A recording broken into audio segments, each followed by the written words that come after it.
Why are there so many podcasts about Tottenham? Do I want to know why?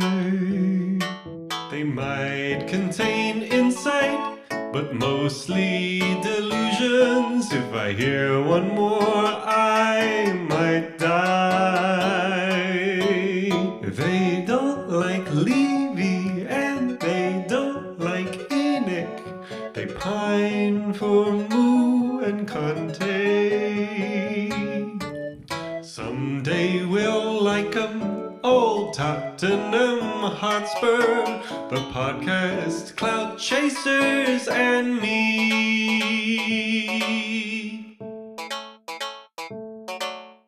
Hello, welcome to Tottenham Hotspur, the Spurs podcast about Spurs podcasts. My name is Iain, and I'm joined today by a special guest. He's a Spurs historian, writer, podcaster, and just all-round good guy. I'm here with Gareth Dace from the Game is About Glory podcast, and more importantly, I would say, the work you've done with your book, Is Gascoigne Going to Have a Crack? Spurs in the 1980s.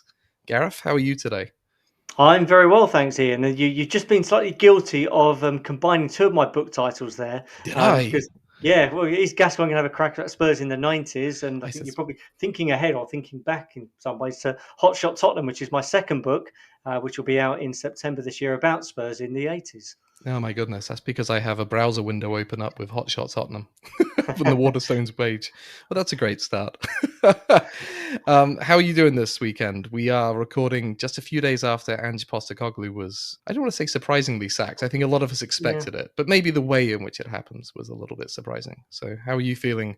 Yeah, so I think I'm largely the same as the majority of other people who've commented on it. I feel quite sad. I think we'd all taken Ange to our hearts. Whether you thought he was a great coach or not, I think everyone appreciated the honesty of him. I think everyone appreciated his personality and the way that Spurs, unlike a couple of his more recent predecessors, really just felt like that destiny and that next big step for him. And I think he really understood the challenges and the difficulties of the club in a way that not many other managers in our recent history have done. So I feel sad. I mean, anyone who's listened to me on the Game is About Glory would probably know that I feel like I've been on the banks of the Rubicon probably for about 4 or 5 months. And I'm never quite ready to cross it yet in terms of Ange out. But I think I always felt that this day was coming sooner rather than later. And I do think it's right that the board or Daniel Levy, whoever it is who made the decision, didn't make an emotional decision. It would have been very easy to have operated off vibes off the back of Bilbao. I think whatever decision they were going to make before that was probably the right decision to make after it. The romantic in me would love him to have been given that third season. But yeah, I could see the arguments one way or another. So I'm kind of not offended by the decision, but I understand why others would be.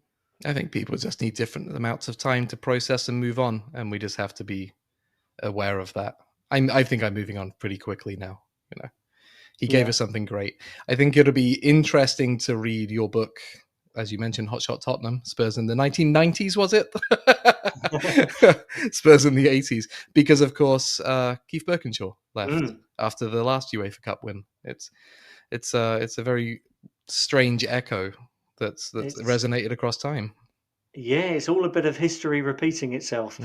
41 years down the line. Now, obviously, the circumstances are different. We won't give too much away today about that because I want people to buy the book.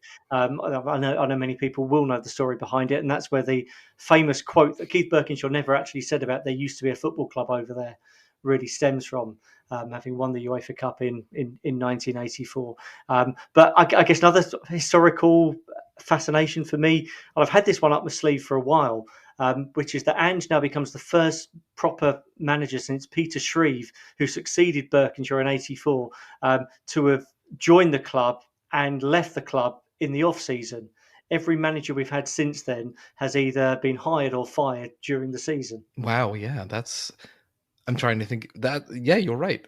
I knew about the firings. I knew that we hadn't fired anybody in the off season since It depends whether or not you include Redknapp, right?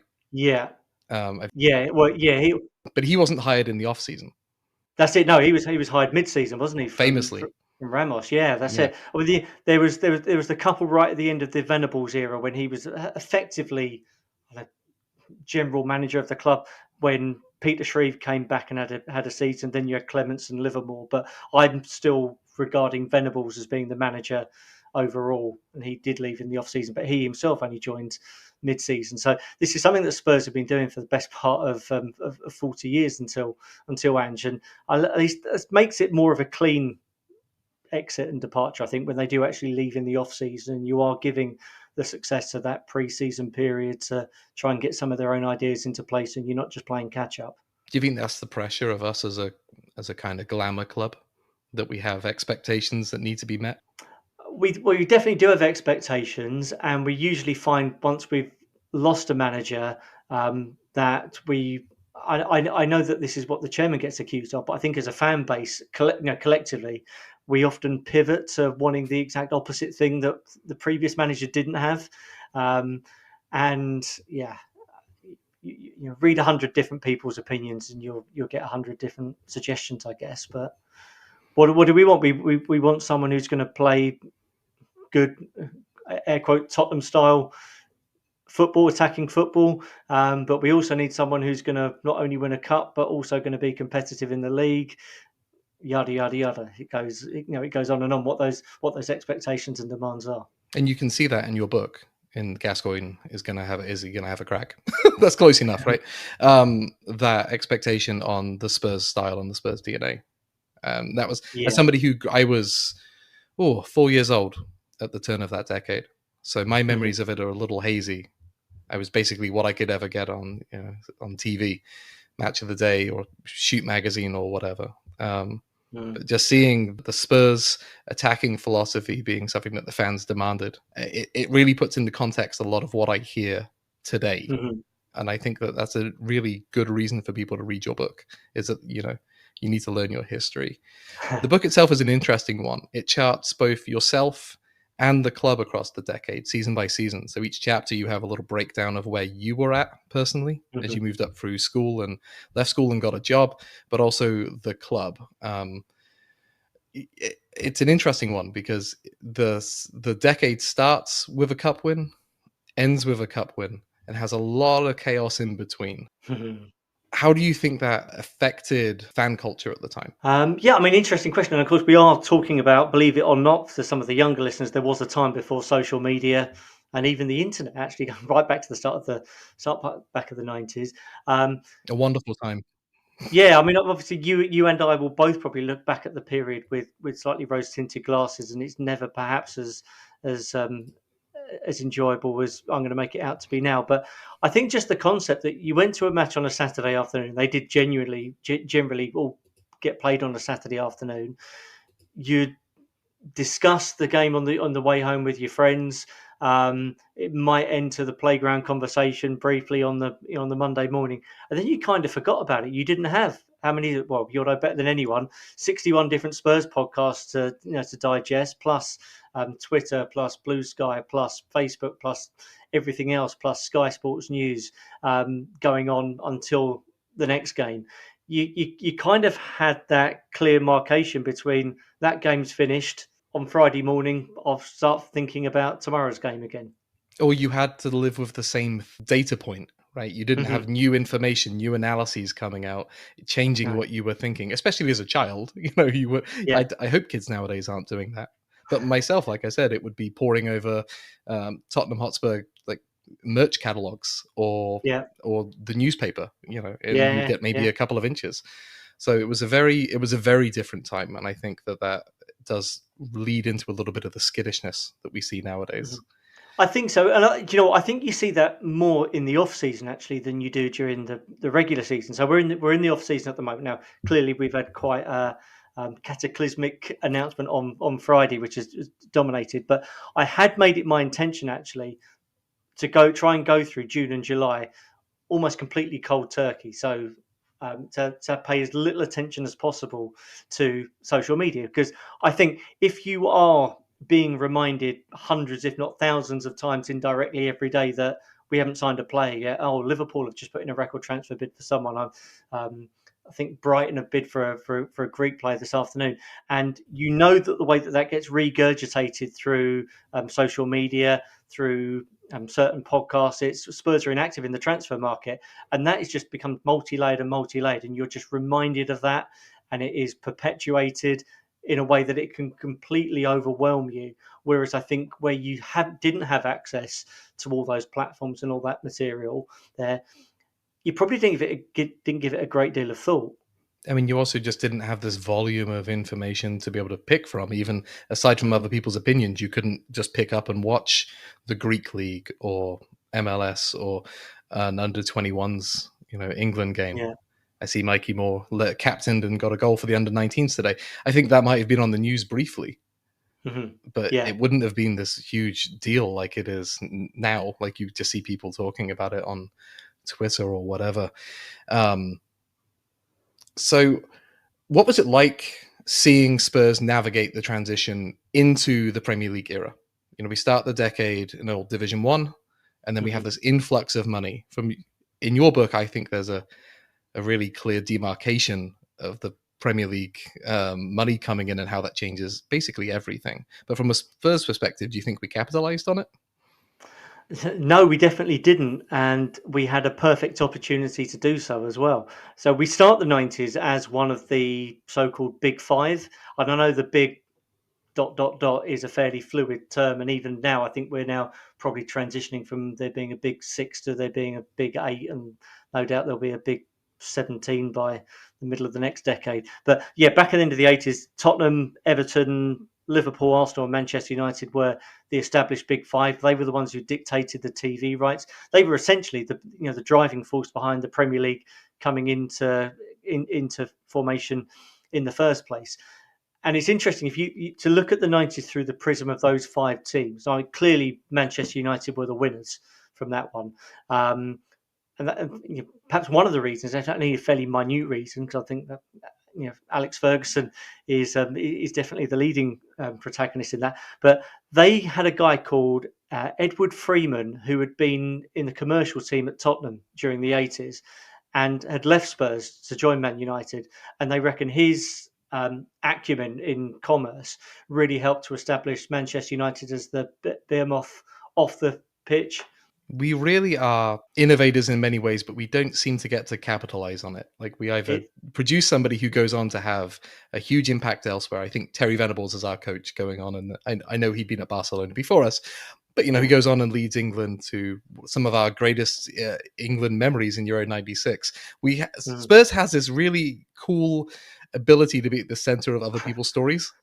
They do, no, absolutely, yeah. So you think, so the 90s starts. So Spurs should be one of those leading clubs as the Premier League is formed. But we entered the Premier League off the backdrop of having nearly gone out of business into liquidation 2 years prior to that. I mean, that was the sliding doors moment. The club was nearly sold to Robert Maxwell instead of Alan Sugar in 1991, and I mean, goodness knows, we probably wouldn't be having this conversation now. Even if we hadn't, it would have been a very different one with the other things that have happened in international news with the Maxwell family. Yeah, absolutely, yes, yeah. I hadn't even considered that. So when the Premier League is formed and the clubs that are going to go on to dominate the decade, so Manchester United and Arsenal, are putting their foot on the accelerator, speculating to accumulating. We're still largely trying to get over the fact that we'd nearly gone into liquidation 2 years ago. We had, I would say, the solid financial footing put in place under Alan Sugar, and then the Terry Venables blowout happened within 12 months of the Premier League being formed. So that's been cut off at that progress that we were making. And I think when you talk about Ange, and that's kind of maybe in years to come, we'll reflect on more the what if he'd stayed. I would say, apart from Birkinshaw in '84, Terry Venables leaving the club in '93 is just the biggest sliding doors moment in perhaps Tottenham's, or the back end of the 20th century. Anyway, if there had been a way for Venables to have stayed on, where he was nothing to do with the running of the PLC and the club, if he was solely in charge of football operations and he could have worked in harmony with Alan Sugar, and this is a massive could, by the way, I don't think it could have happened, but if there was a way that those things could have happened, then I think Tottenham's journey throughout the 90s would have been incredibly different. Not giving too much away from your book, but Alan Sugar was a person who I thought would feature pretty prominently, but I didn't think that it would be possible for me to reevaluate him both as more of a hero than I expected, as well as more of a villain than I expected. It seems like nobody could work with him, but there are these things that he did for the club that helped us survive. He rooted out some unsavory things that were happening at the club and reported them to the Premier League before they became a bigger deal. His ability, even if it was luck, to hire Klinsmann on his yacht wouldn't have happened otherwise, and he's one of our favorite players ever. Can you comment on how you think Alan Sugar would deal with the current Premier League landscape? Well, I think he's completely the opposite to Daniel Levy, in that he would not be able to turn down a slanging match, and that was his undoing as a chairman. Or one of the most unedifying things about Spurs in the decade was him appearing on a sort of quite popular and prominent BBC sports discussion show where he had Jurgen Klinsmann's shirt, and this was a week after Klinsmann had left us. And for many people, Klinsmann, one of the finest strikers in world football, one of the finest strikers that Spurs had ever had, albeit at the time we'd only had him for a 12-month period, and a real gentleman as well. He'd done so much, I think, to break down a lot of xenophobic attitudes in England towards foreign players, and he'd been absolutely magnificent when he played for us. And then there was Alan Sugar on live television holding up his shirt, tossing it at the cameraman, saying, "You can have it. I wouldn't even wash my car with it."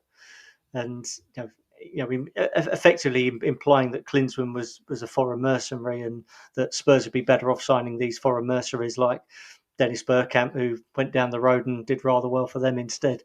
The famous Carlos Kickaballs, of course.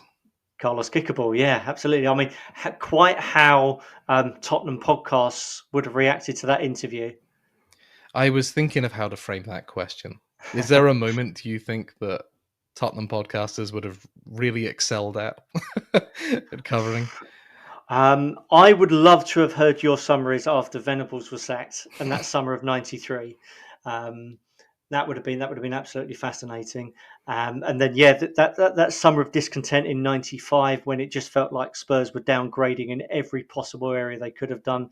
The much maligned Chris Armstrong, who actually I've got a lot of time for, but he was clearly never ever going to be able to live up to Klinsmann, who joined him. The fact that we changed kit manufacturer from Umbro, this kind of well-established stellar brand that I think the Brazilian national team was wearing at the time, and we go from them to the unheard of American sportswear company Pony. It just kind of said it all for where Spurs were heading in that sort of 2-month period in the middle of 1995. And I'm not sure that the Spurs community would have dealt with that very well. And then of course the biggest, probably the most divisive moment of the whole of the 90s was the appointment of George Graham as manager in '98.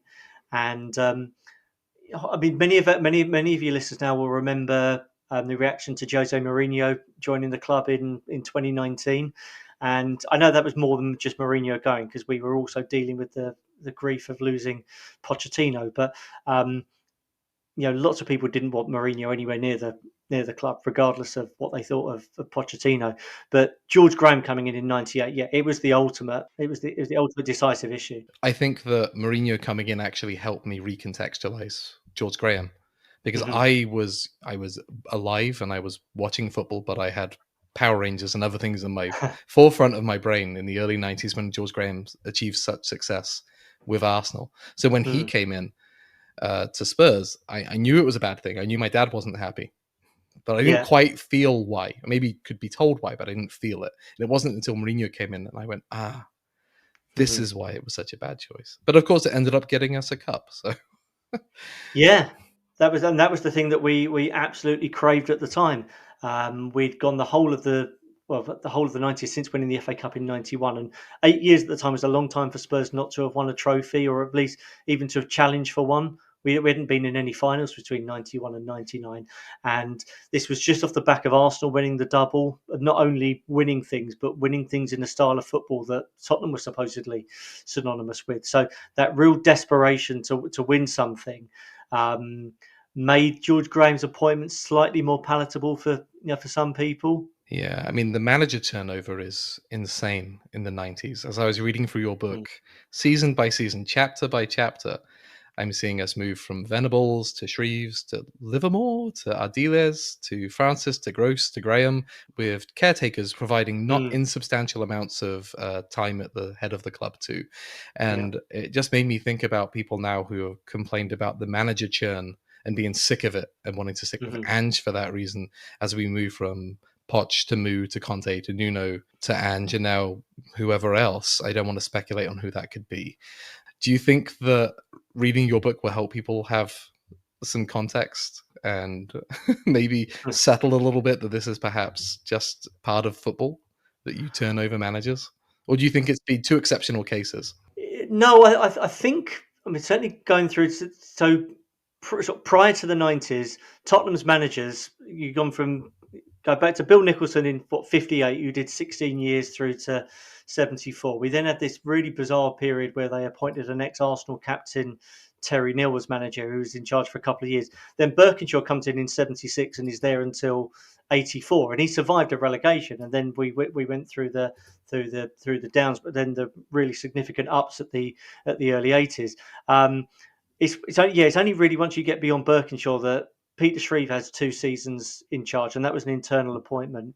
And I think David Pleat would have been there longer had it not been for non-footballing reasons. And then Venables, who was probably the manager that Irving Scholar always wanted to appoint, was there. So he effectively does 6 years, because although he's got these sort of head coaches in place in the early 90s, it's Venables still running the gaff. So largely on the whole, managers were getting a decent amount of time, and that's mirrored certainly across the first division. I think West Ham had like a really small number of managers up until about the 90s.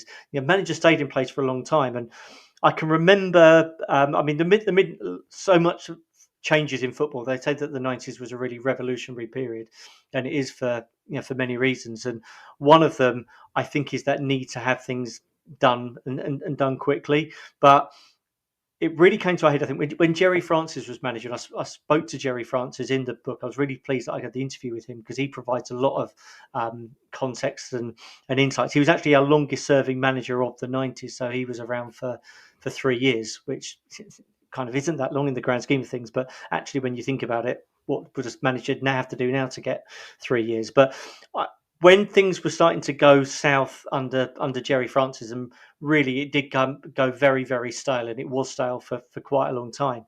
I don't know whether Alan Sugar actually said this or not directly, but if he didn't say it, he kind of implied that the great sort of virtue of patience at the time was Man United, who, after 2.5 years, could have felt fully justified in sacking Alex Ferguson. And there were large sections of the Manchester United crowd circa 1990 that were fed up with him and thought he was never going to achieve anything. They were still meandering around mid-table. It was only that FA Cup win in 1990 that supposedly kept him in the job. And by the middle of the 90s, by the time that Gerry Francis was 2 years in, and people starting to have doubts, it was, well, look what Man United did. They stuck by Ferguson. They let him ride out the issues. They allowed him to build his own team. And then, look what's happening now. So by 96, they'd won 2 doubles and they were dominating English football. And there was always this idea that just kind of stick with the manager, give them like 3 or 4 years, let it go, let them ride through the rough patches before you really start to evaluate and decide what to do next. And I think Alan Sugar probably stuck with Gerry Francis, looking at it through the prism of modern day football, for longer than he should have done. He turned down his resignation, right? Yeah, he did. Yeah, I mean, that only sustained his period in charge for another 3 months. But yeah, he wanted him to stay on. He said he wanted him to continue and try and turn things around. I always think that when you compare Tottenham to a club like Manchester United or Liverpool and what they can achieve with stability, it's so much Mm. influenced by where we are geographically. We're competing with so many other clubs locally for those kids to come through the academy. So, of course, Fergie Yeah. survived and then was able to inherit the class of 96 eventually and go on to be Hmm. do amazing things. Liverpool, similarly, if you look at them now, they can bring in young kids Yeah. because they are the club to go to in their local area. For us, we're competing with Arsenal, we're competing with Chelsea, we're competing Hmm. with several other Premier League clubs. I know it's slightly different because of bringing in international kids into the academy, but historically you would bring in English clubs, English kids, and of course we had a good crop of young English talent coming through. Sol Campbell came through. We had a few. Stephen Carr came up, right? I Stephen mean, Carr, yeah. Ian Walker, yeah. Ian Walker, yep. Kind of mainstays that saves the team, yeah. And then you that early team at the start of the 90s, David Howells and Vinnie Samways played a big part in that, and they were two local lads who'd been with the club as young players. I mean, just to give a slight spoiler alert for the Hotshot Tottenham book in the 80s, but one of the things that I uncovered from that, and I wasn't, this is what I'd gone in expecting to find, but the the only really consistently successful department within the whole football club during the 80s was the youth department. They not only churned out so many players, so 39 of the 83 players who appeared for Spurs first team in the 80s had come through the youth team. So it's an incredible number, but they were absolutely dominant in the southeast counties and the youth leagues through the 80s. And I interviewed several players, including Steve Perriman, who actually came through the system as well. And it was really striking that they were all giving me very, very similar stories in terms of the way that they were treated as young players, the way they were made to feel part of the bigger collective, the way that the managers took an interest in them, the way that they integrated and they interacted with the first team players. Maybe it's just not possible in sort of modern day to do that. Sorry, I know I've probably answered a different question to the one that you asked me there, but All answers are good answers, Gareth. So, was there a person or a figure at the club that you were reevaluated after writing the book? For me, reading it, like David Howells was a really interesting figure because I always knew he was important at the club. I didn't realize how long he'd been there, and yeah, seeing his end of his career with us was was very sad. But yeah, was there a person that you felt differently about? I think it perhaps reinforced how I felt Chris Armstrong was so unfairly maligned as a player for us in the 90s. I think I suffered a bit of Stockholm syndrome having written the book. That I really started it thinking I'm writing about Tottenham's most mediocre period in their perhaps in the club's entire history, and I mean the word mediocrity definitely features in the title, and it's definitely validly features in the title, but. I think I grew an affection really for all the players who, at the time, I was pretty down on. So someone like Jason Dezelle, for instance, or even Ronnie Rosenthal, who was Rocket Ronnie. Rocket Ronnie. I mean, it was kind of this sort of mercurial cult hero for that hat trick that he got at Southampton. I think there's 109 players who played for our first team during the 1990s, and all of them are name checked at least once within the book. Even those that had kind of sub appearances and came on for 10 minutes. I think I realised, having written the script, that I'd maybe written about 101 of them, and thought, well, I've gone this far, I might as well try and shoehorn in. That's a nice little Easter egg. Yeah, I think the only one of those 109 players that I don't have any affection. Well, obviously Sol Campbell goes without saying. But to be fair, it's when because I was able to shut the book off at the end of the 90s, or the end of the 99-2000 season when he's our captain. I do see Sol Campbell's journey as a footballer with Spurs through a different prism by cutting off at 2000. And I mean, you used the sort of reference Easter eggs there. I guess I dirtied myself by buying his biography as part of the research for the book. And again, I use the phrase Stockholm syndrome, but you can kind of see, and I know this is the way it's written, and it suits an agenda for him to write subsequently, having left the club so acrimoniously in 2001. But when you see things through his eyes as the back end of the 90s is progressing, you certainly understand why he was keen to leave the club and why things that happened made him feel very uncomfortable and why he would want to move on. And you kind of can't blame him for wanting to move on. It's obviously just and this is the good thing, is that I don't have to go into the circumstances. I don't have to go into the last 12 months of his contract, or not until I write about Spurs in the 2000s. Then, Well, not yet. Yeah. yeah, consider him slightly differently. The only other player that I just can't generate any affection for whatsoever is Jason Cundy. Oh, yeah. I hear that a lot from people. I think I've memory hold him from his time with Right? us. You know, Yeah. there was a picture of him scoring a goal. I'm like, I don't remember this at all. Yeah. Yeah. Maybe that's a blessing. But yeah, I guess for listeners outside of the UK, they wouldn't know that he's a regular on Talksport and has a show on there, and his dislike of Spurs is Palpable. quite palpable. Yeah, that's it. I mean, we signed him from Chelsea at a point when players progress by moving from Chelsea to Spurs, because that's what the dynamic was at the start of the 90s. And Cundy was one of those. He was kind of a promising central defender who'd been in England under 21s. Yeah. And he joined us. And I mean, to be fair to him, his career with Spurs was shattered by some quite devastating injuries, actually, which there was nothing that he could have done anything about. So I have some sympathy for him for that. But when he talks about Spurs now, it's with such disdain, and I'm sure that that's the way that Talksport operates. They want it to be. Yeah, it's funny because you hear so many players from that era. In fact, most eras with Spurs legends, and maybe they're just putting certain Spurs players in front of us. But I think even outside of club channels, they speak with a tremendous amount of affection for us. Yeah, no, they do. So when I've never done it, I've never risen to the bait. But you hear Cundy talking about Spurs and quite disparagingly, and I want to ring him up and say, well, yeah, yes, mate, I can remember when you were part of our back four that lost 6-0 at Sheffield United. So going from a maligned figure or a hated figure to a beloved figure, Paul Gascoigne. He's in the title of the book. He's one of my favorite Spurs players of all time. I can't say without reservation that he's my favorite Spurs player just because of his off the field demons. But as a kid, when I was growing up, you wanted your hair like Paul Gascoigne. You wanted to everyone. If you were playing a kickabout, there was 10 Paul Gascoignes running around the field. I think it's very difficult for people nowadays to appreciate just how big Gazamania was, if that's the right term. I think even more concentrated than the love for Messi, who phenomenal player, best player of all time, but the adulation for Paul Gascoigne that you get into the book too is really fun to revisit. Can you talk about Paul Gascoigne for a moment? Yeah, he was absolutely as what 8, 9, 10-year-old. He was my football hero. You just absolutely idolized him.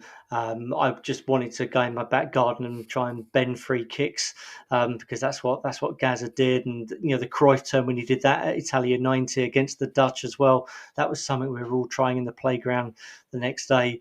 And he was such a larger than life character. So again, he was kind of like this sort of comic book hero, and he sort of stuck his tongue out and larger than life, definitely.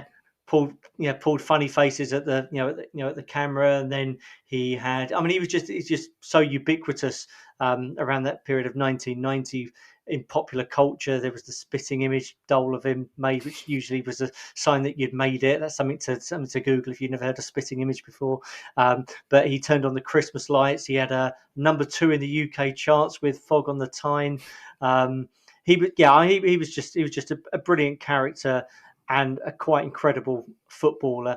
For any of our listeners who remember Gareth Bale playing that season in 2012-13, that's the closest we've had to that sort of presence, who's just sort of dragged the rest of the team. Unstoppable, really. Just felt like a force of nature. Yeah. I think, it might sound hyperbole, but either side of the World Cup, so pretty much for the whole calendar year of 1990, you just felt you were watching the best player in the world, and he was a Spurs player. I didn't realize how long his sale to Lazio dragged on for because of his injury, which again came across in your book wonderfully in the way that the shadow that it cast over the club. So I think a lot of us think back to the 90s, we think to Paul Gascoigne, but if you could pick somebody else who was the emotional heart of the 1990s for Spurs, who represents the decade, do you think you could pick a player? Yeah, so I'll have a go. So I think you got the three big hitters who are kind of only around for a little bit. So you got sort of Gascoigne at the start, Klinsmann in the middle, and Ginola at the back end. But for longevity, I think Darren Anderton Mm, is the player who comes to mind. Who joined us in '92, and he was with us till through into the early 2000s. And he is, I mean, he's very much the bridesmaid in sort of Spurs '90s because he's always just part of that undercard. He's never the superstar in himself, and of course, he didn't have the character or the natural charisma of a Gascoigne or a or a Ginola. Um, but as a footballer, he was such a magnificent player. He's spoken about so fondly by the likes of Teddy Sheringham, Jurgen Klinsmann. But again, he played second fiddle to Ginola, so Ginola was on that mercurial talent on the left wing, but Anderton was the on the opposite side of him and was equally had equal levels of quality in his crossing and his shooting and his passing range. And he started for England at Euro '96 and '98. He picked up that unfortunate nickname of sick note due yeah. to the injuries he got, which largely, were in part down to the ineptitude of our various medical teams throughout the '90s who were just wrongly diagnosing injuries that he picked up, which Sounds was familiar. exasperating. Yeah. Yeah, he's 600 plus appearances for us. I think Ben Davis is not far off his Yeah. record in the Premier League He at least. had I think he had 600 league appearances across the entirety of his football league Yeah. career until Hugo Lloris overtook him Mm. a few years ago. He was our leading Premier League Yeah. appearance holder And of course Perryman for is, a while. head and Perriman, shoulders yeah, above everybody else, but yes, that's a story for the 70s and the 80s, I guess. yes, indeed, yeah, yeah. So how do today's fans, especially the younger fans, react to these stories? You've been on many podcasts. I think a lot of them tend to skew into the 30s and 40s, so we're familiar Mhm. with the stories. But how do those fans who are a bit more naive to Spurs in the 90s react to all this?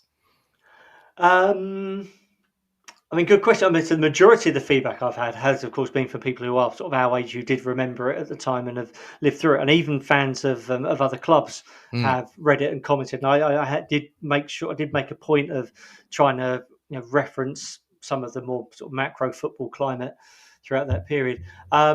Younger fans, I've not had a great deal of sort of explicit feedback from younger fans. I'm just sort of racking my brain to think what I have heard. Um, conversation we were having just before we came on actually about how I think lots of particularly American fans, US fans, when they've probably started supporting Spurs around 10 to 15 years ago on the whole. So therefore they didn't live through the '90s. hmm But I do know historically from from sort of good bits of intel I'd got is that fans in the States often pick Spurs not because they were top of the league, because, well, very rarely we were top of the league. I know Guy, who you had on last hmm week, his first memory of Spurs was probably that back end of that 2016-17 and the peak Poch times and going into the Champions League. It made me wither into dust as he said that. I felt so old. And no, I know what you mean. But I think a lot of US fans are interested in the history of the club, and whereas the '60s and the '80s are the sort of the golden periods for the Spurs, for Spurs, that '90s fulfills a really important role in the sort of the lineage of the club. To I think understanding why they were sort of up there in the '80s and then as irrelevant as they were by the early 2000s. And again, when lots of other listeners to this came on board, we were back on the ascent again. So I'd like to think if I was pitching it that you really kind of need to know what happened in the '90s as a bit of a precursor to what then happens in the 21st century. How do you think that shaped the identity of the modern Tottenham Hotspur fan? Yeah, so it's interesting. So when I was first doing my research and starting to talk to people like Julie Welsh, who wrote the foreword for me, who's written the That was amazing, by the way. That was so cool. that was she's brilliant. But I think she fairly typically summed up how fans of her generation. She started watching Spurs in the '60s, but I would say this is equally true of people who came on board or remember the '80s. When you mention Spurs in the '90s, there's this kind of eye roll moment. I think, oh, Spurs in the '90s, and of course it was such a disharmonious decade for the club. And although we did win trophies at either end of it, it felt so far removed from that glory era of the early 80s that the 90s is very much the poor relation of the Yeah. 80s. But Hmm. again, I think it just plays such an integral role to joining the dots between Spurs as this super club in the 60s and perhaps to a slightly lesser extent in the 80s to just being this irrelevant club. I don't know. You're probably familiar with the Sky Sports show Premier League Years, Yes. where they do a review of each season. So they've done 30 odd of them You can now. find a But lot of them on YouTube if you're listening to this outside of the UK. They're a great watch, and they have like wonderful music playing from the era that they're talking about or showing. It's a good time. yeah, they're really well put together shows. But if you watch any of those shows from all the way from the first Premier League season in 92-93, probably up till about the middle point of the 2000s, Spurs are just so irrelevant on there. They're just kind of lower mid card. It was hard to follow Spurs if you weren't a match-going Yeah. fan. You were relying upon the back pages of the newspapers, the Mhm. occasional game that you could watch on Sky, which was usually us losing because they were trying to Yeah. get one of the big four teams on the TV. It was Mhm. tough. It was really tough. Yeah, yeah, we were, but I think if you compare that, I mean, the Premier League years only starts when Sky had football in '92. But if there was a Premier League years sort of like equivalent from I guess 1980, Spurs would have been one of the leading players on that. A good reason to buy your book when it comes out. Indeed, yes, yeah, yeah, which is yeah, I think an underappreciated sort of component of 90s culture was the explosion of like lad culture really mhm, got turned up to 11. mm, Obviously there has yeah, been British banter for many decades, but it was really lionized in mhm, TV and media. And I think that Spurs being a bit of a crap team in that period of time didn't help our perception mm, outside of the football club. And I think that really, if you were to trace back the origins of things like Spursy, I think you can trace a lot of it back to the burgeoning lad culture in the 90s and Chelsea becoming a force. yeah, It was kind of a yeah, twofold thing that I don't think gets talked about when that conversation comes up. So just throwing mhm, kind of my opinion out there into the yeah. ether. I'm not sure what you think about that. I think it's a sound one. I mean, I'll just pick up on the reference you made to Chelsea there, Mm. because I think that was one of the themes that I tried to pull through in the book is that Chelsea very much take over our mantle. Now, it's impossible for 21st century football fans to be aware that until the mid 90s, Chelsea were probably the equivalent of what West Ham or Crystal Palace are now in terms of London neighbour. They were just this irrelevant team down in West London with a sort of shanty old stadium, and took our outcasts on there, and their best players invariably left, jumped ship to join us. Couple cup wins every now and then, some players of notoriety, Yeah, but nothing really special. Yeah, nothing special at all. And known for they, hooliganism more than anything else as well. If you want to make yeah, the yeah, West Ham comparison, definitely. I mean, definitely that. I mean, that comes out even more so in the '80s book, but in the '90s. Arsenal and Spurs are the big two clubs in London, absolutely without a doubt. And then at that moment when again, summer 1995, I think is the starting point of this one, that Klinsmann leaves Spurs, Popescu leaves Spurs, Dumitrescu had been dropped by then. So Spurs had taken this brave step, perhaps unwittingly under Alan Sugar, that they were going to come and bring in these like really high caliber foreign players who had been scouted at the World Cup, which we all know is a really bad place to do your scouting at international tournaments. And I guess the case with Ili Dumitrescu was really well proven one. And then Sugar got his finger so badly burnt by those three players, all effectively leaving at a loss within 12 months of that he just turned his back. He used the phrase earlier, Carlos Kickable. That was the phrase that he came up with. And he essentially said that all foreign players coming here are mercenaries. They're just coming for the money. Arsenal signing Bergkamp is just a bit of cosmetic marketing. And Bergkamp is the point that everyone remembers. But that summer as well, summer 95, Chelsea, who were managed by Glenn Hoddle, nonetheless at the time, signed Ruud Gullit in the autumn of his career. And within 12 months, Gullit then becomes player manager when Hoddle leaves to join England. And then Gullit brings in Gianluca Vialli, Roberto Di Matteo, Gianfranco Zola. And their benefactor, this is pre-Roman Abramovich, Matthew Harding, who was a lifelong Chelsea fan who very tragically died in a helicopter accident during the 90s. It was he that paid for all these players to come here, and these were the players that typically Tottenham should have been playing. These were these sort of brave, exciting players, and we were out going and buying Raul Fox and Andy Sinton and Clive Wilson on a free, whilst Chelsea were going out and buying these players, and that's what helped them win the FA Cup in '97, the Cup Winners' Cup in '98, the FA Cup again in 2000. So that's what gave them the leg up to be in a position where Abramovich was even prepared to look at them or to buy them. Because of course, famously, he was thinking about us. That's the rumor. That's the rumor. Yeah, so summer 2003, he buys Chelsea because he knew they were in the Champions League. So that's speculating to accumulating that Chelsea did was very much stepping on our toes. And you mentioned how competitive it is in London, particularly with scouting of young players. And I know that Chelsea just grew a pair basically, and they then became, sadly, it's sad to say, they then became London's second club and Arsenal's biggest challengers in town, and say Spurs became irrelevant. I think you could argue that they became eventually London's number one club. Oh, but certainly. Once Abramovich came in and Mourinho joined. Yeah.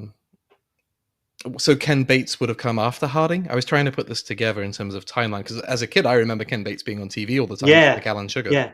No, it was an interesting story, which I only touch on in my book. But Ken Bates had been chairman since the early '80s. He bought Chelsea for £1. He bought them out of debt. They were in significant debt, and Matthew Harding bought himself into the board of directors at Chelsea, and him and Bates had a real, it was a hate relationship.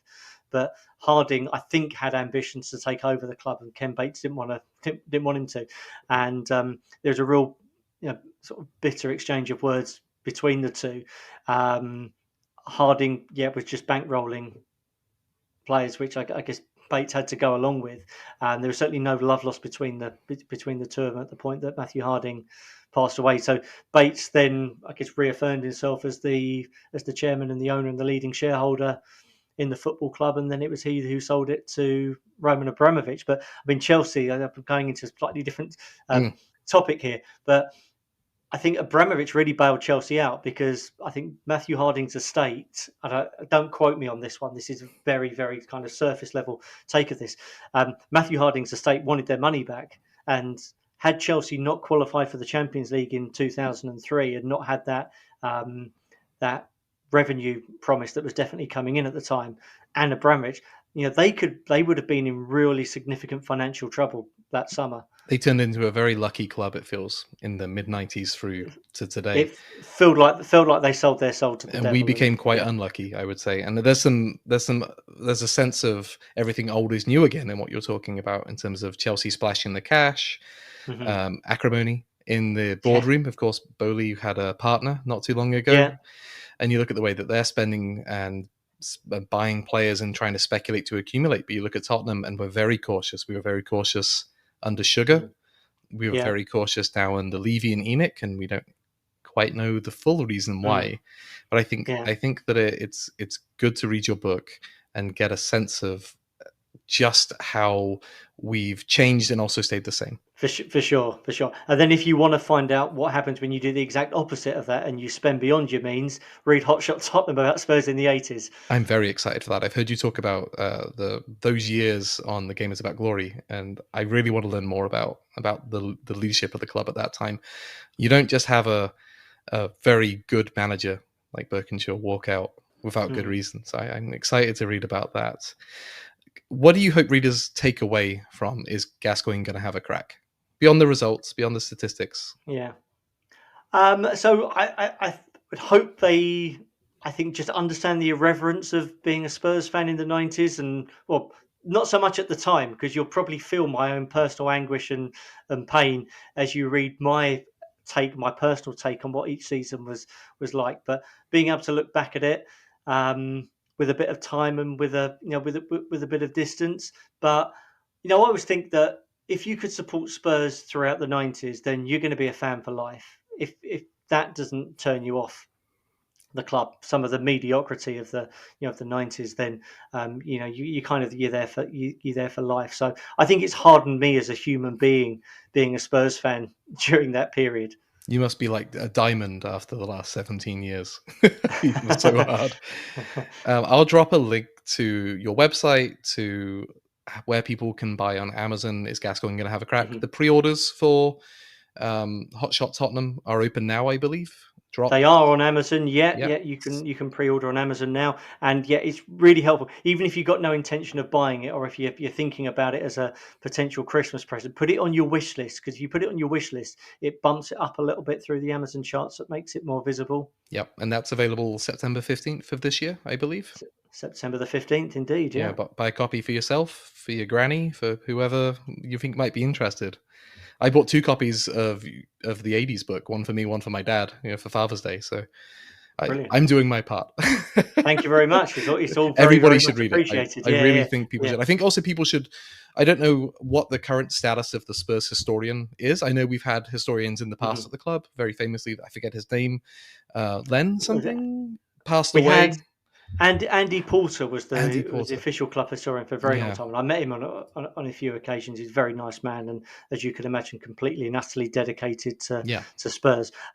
There's now a chap called Roy Beck, who's part of the Supporters Trust, who is club historian, doing a lot of really, really good work. I know. Well, I'm just going to um, just skip ahead a little bit, because I know you're going to ask about other nostalgia pods.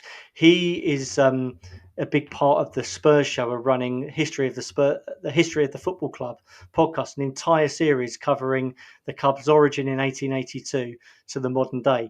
And Roy, I know, is heavily involved in that. I'm going to be contributing a little bit to the 90s Excellent. period too. I won't do your job for you, Ian, by giving any sort of review of the first episode of of the Spurs shows. I enjoyed it. I wish it was longer, if anything. Yeah, well, I mean, they're obviously doing decade by Yeah. decade from the 1880s to the 1950s, and there'll be a point where they're doing a season by season review. So I've written a draft script for one of the seasons that I've sent over to Roy at the moment. So I think if you can piece it, probably a bit like your Netflix series, maybe hold back for a few weeks and then binge on them. That's my plan. I wanted to listen to the first one for this podcast for the recommendations that are coming up. But people should get out there and support just ordinary folks who love the club and want to document everything that we've been through. So reading and sharing your book is people can do their part for helping maintain the character and values and identity of our football club and why we have those values. So you just mentioned podcast recommendations, where early June people are going to be going off on their holidays or vacation soon, sitting by the beach, lounging by the pool. I did ask you in advance if you could recommend 1 or 2 podcasts that are kind of evergreen, things that aren't tied to the moment that people might enjoy. Especially now, people might be wanting to escape the reality of Tottenham Hotspur for a little bit with all the chaos that's happening. Do you have anything that you think people should listen to? Yeah, absolutely. I mean, look, I'm obviously contractually obliged to talk about the Game is About Glory podcast that we've done. So there's a few we've done. We've covered each of the decades in their entirety. So we've done the 80s, the 90s, the 2000s, and the 2010s. So they were standalone episodes about each of those decades. And as you can imagine, Milo did a fantastic job of structuring it, and Steph speaks from the heart. And he's the only one of us that actually remembers all of the 80s and was able to talk about it with first-hand accounts. So that's a good one. And then the other ones that we've done in the Games About Glory, we do a Where Are They Now, or we have done a Where Are They Now section, where we'll pick on certain players at random. There's certain hipster quality to the players that Milo often picks for these, but it is really good listen. So I guess there is a certain amount of nostalgia linked to those episodes. And then I guess the other ones that I've referenced in in my book that helped me to put the book together. So the Spurs show, I know you've spoken about when you did your feature on the Spurs show, you talked about some of the interviews they've done. I mean, the catalogue they've got of ex-players from all the way through from the 60s through to the sort of modern, to probably Michael Dawson, maybe someone like that would be one of the more recent players. But they've got all angles and all eras and years covered through their back catalogue. And then perhaps the more general football nostalgic podcast that I really enjoyed, and again I use it for a couple of instances for research, is Quickly Kevin. So that's the one that comedian Josh Widdicombe is part of. Funny guy. Chris, he's very good. With Chris Skull, and I forget the name of the other fella, but he's a West Ham fan, so feel too bad not remembering, but they work really well, and they cover so much of the. There's about 8 different series there, and there's various different, mostly players, but there are other characters or people who have been involved in often quite irreverent moments of the 90s. But there was a couple of Spurs focused ones on there. So Darren Anderton and Ramon Vega were the 2 that I found particularly useful for the podcast. But yeah, I mean, look, there's again, I'm doing your job for you in surmising all the podcasts that are out there. Last Word on Spurs have done a couple of really good player interviews. There were a couple from players in the 90s. I remember Dean Austin doing one. It was around lockdown they started doing these episodes, and they were, as you can imagine, with Last Word on Spurs, no stone is left unturned. These are sort of 2 hours of your time. He's a nose to tail. Yes, that's it. But it was really good, high quality. It was good 2 hours, particularly when Jason McGovern's on those episodes as well. I really like him. He helped me with my 80s book. So Jason's good, been a good supporter of my projects as well. But he's very good in his reflections and the questions that he puts towards some of the ex-players they had on those. I think people think it's cool to hate on the Spurs show or Last Word on Spurs, but the access to players and people around the club just shouldn't be sniffed at. And considering they're all fans who love the club, their interviews are amazing. I love them. Revisiting both of them recently made me realize I was being my own kind of podcast hipster about them. To be a podcast hipster for a moment about the Game is About Glory nostalgia pods. I love how at the start of those nostalgia pods, you end up talking a little bit about the current day. And so it's a nice little rewind to an almost random moment in time, like you're talking about something that Benson could not long ago. And they're a great listen.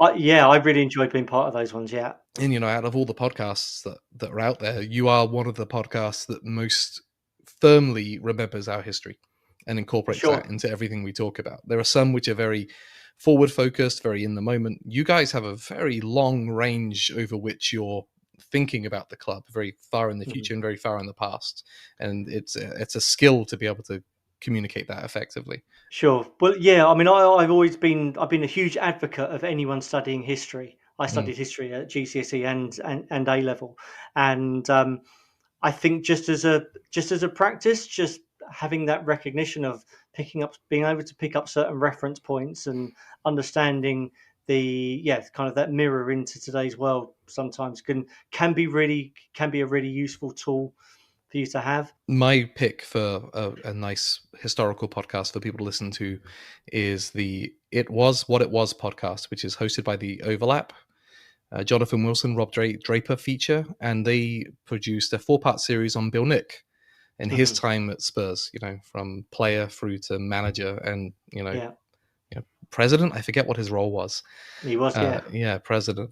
And has an interview with Steve Perriman. It's 4 parts. Just go sit by the pool, pop some headphones in, let the kids go play with a beach ball or whatever, and enjoy that for a few hours and hope you don't get a sunburn.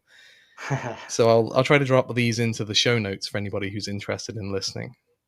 Gareth, thank you for coming on. Where can people find you online? Pleasure. Thanks, Ian. Yeah, they can find me on Bluesky. Just put my name in there. My 80s, 90s Spurs books. I can't remember what I think you are. Yes. On there now. Yeah. So I'm just in the process of giving a random Spurs player from the 90s feature on Bluesky. So I do enjoy those. In the early days of Bluesky, I felt like we had. I'm getting off topic and I'm trying to close out. I felt like we had a gap in the historical Spurs angle, and I spent some time doing an on this day in Spurs history account, which got quite popular. But I found myself, I had to sink too much time into it because I'm not a historical focused person, so as soon as I saw you come in with the person from the 80s or match from the past, I was like, thank goodness somebody who actually knows what they're talking about is doing this. So follow Gareth on Bluesky, if not only for his commentary, but for his features on players and matches from the past, good and bad. Absolutely, yeah. There was some of each for sure. Yeah, and sadly we have a lot of both. Yeah, for better or for worse. Thank you again for coming on. I hope we can do this again after the 80s book comes out, which is Hot Shot. Pleasure, Tottenham. I'd love to. Yeah, I'll drop the link for the pre-order in the show notes. I'm Ian. You can follow me at ian.coys.social on Bluesky or at Tottenham Hotspur on Bluesky. Keep making and listening to Spurs podcast. You've all been beautiful. COYS, etc.